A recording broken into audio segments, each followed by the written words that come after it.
Assalamualaikum warahmatullahi wabarakatuh. Khalaqal insana wa 'allamahul bayan. Allah yang menciptakan manusia dan mengajarkan kepadanya keterampilan untuk berbicara.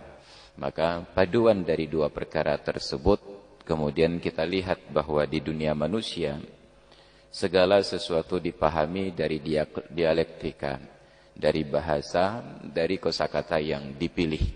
Maka ada orang-orang yang terhormat, yang mereka bahkan dalam keadaan marah sekalipun memaki tetap dengan kata-kata yang terhormat.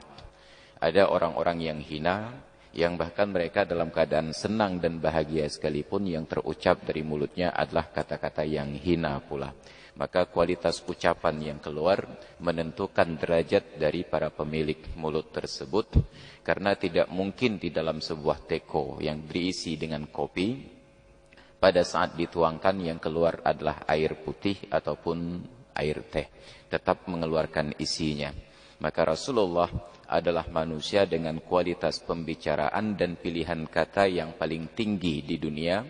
Sekalipun beliau tidak pernah belajar sastra. Wa ma 'allamnahu asy-sya'ra wa ma yanbaghi lah.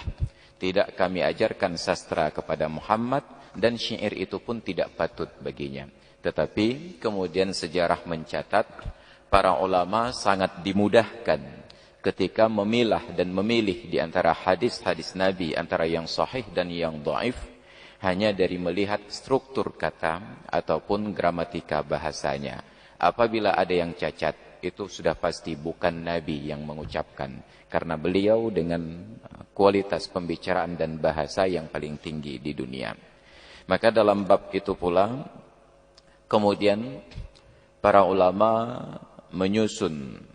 Kalau selama ini kita hanya mengenal fiqih dalam materi ibadat, ulama menyusun fiqhul lughah, memahami bahasa.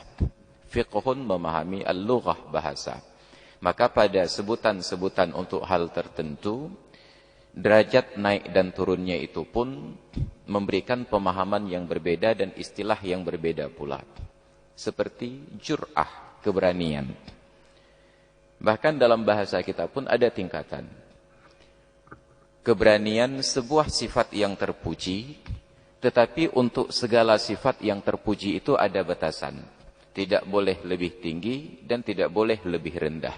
Maka pada orang yang berani, bila lebih tinggi derajat keberaniannya menjadi tidak baik, disebut dengan nekat. Ataupun turun derajat beraninya juga tidak baik. Karena ketika turun keberanian, jadilah dia seorang pengecut.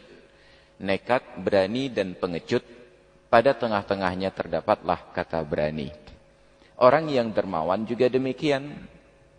Kedermawanan tersebut adalah kesederhanaan. Terlalu dermawan disebut boros, kurang dermawan kita namakan pelit.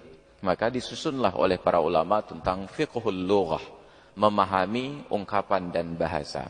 Tetapi celakanya kita adalah orang dengan kualitas bahasa yang paling buruk. Maka ada beberapa ucapan yang ketika didengarkan oleh orang yang lain memberikan kesan kepada makna yang berbeda. Kami siap makan. Kita tidak tahu orang yang siap makan ini siap untuk makan atau baru selesai makan. Kenapa? Penggunaannya yang tidak tepat. Kami siap makan, Pak. Apakah siap untuk makan ataukah baru selesai makan? Itu sebagai contoh.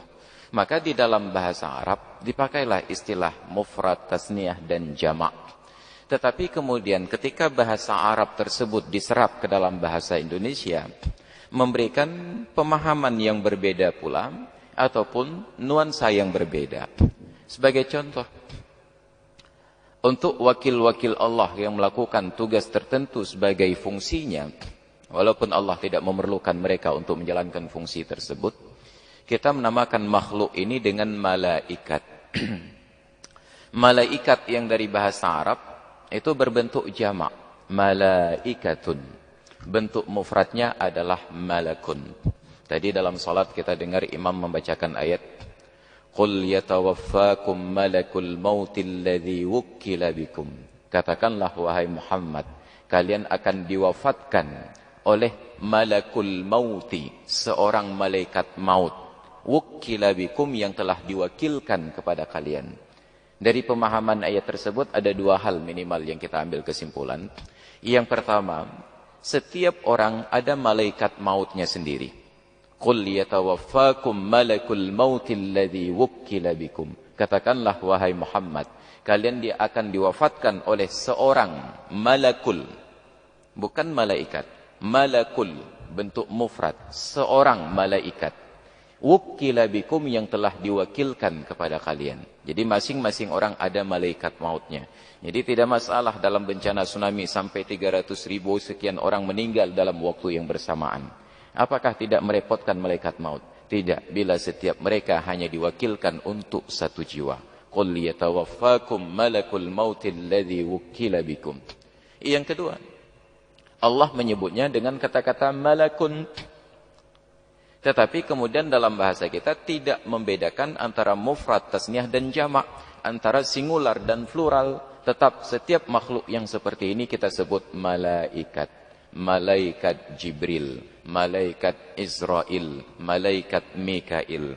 Telah datang seorang malaikat. Kalau seorang dalam bahasa Arab tidak boleh malaikat. Kalau seorang adalah malakun. Malaikat minimal 3 orang ataupun satu rombongan. Ini sebagai contoh bagaimana ketika bahasa Arab diserap ke dalam bahasa Indonesia memberikan nuansa yang berbeda. Yang kedua, kita baru saja mempraktekkan salat. Salat itu bentuk mufrad. Tetapi ketika dijamakkan, orang Indonesia tidak lagi memahami bahwa kata salat dalam bentuk jamak adalah praktek ritual seperti yang tadi kita lakukan. Salat bentuk jamaknya adalah salawat. Ketika kita diajak untuk bersalawat, maka tidak ada yang berdiri bertakbir, tetapi semua mengucapkan sallallahu ala sayyidina Muhammad. Dan itu yang kita pahami sebagai salawat. Padahal salawat bentuk jamak dari kata-kata salatun. Maka di dalam bahasa Arab, ketika kita menyebutkan Rasulullah, as-salatu wassalamu alaihi, salawat dan salam kepadanya. Ada yang berubah kalimat dari mufrad menjadi jamak, kemudian ada yang mufrad mempunyai makna tersendiri, ketika jamak berubah makna. Itu semua perubahan ketika bahasa Arab diserap ke dalam bahasa Indonesia.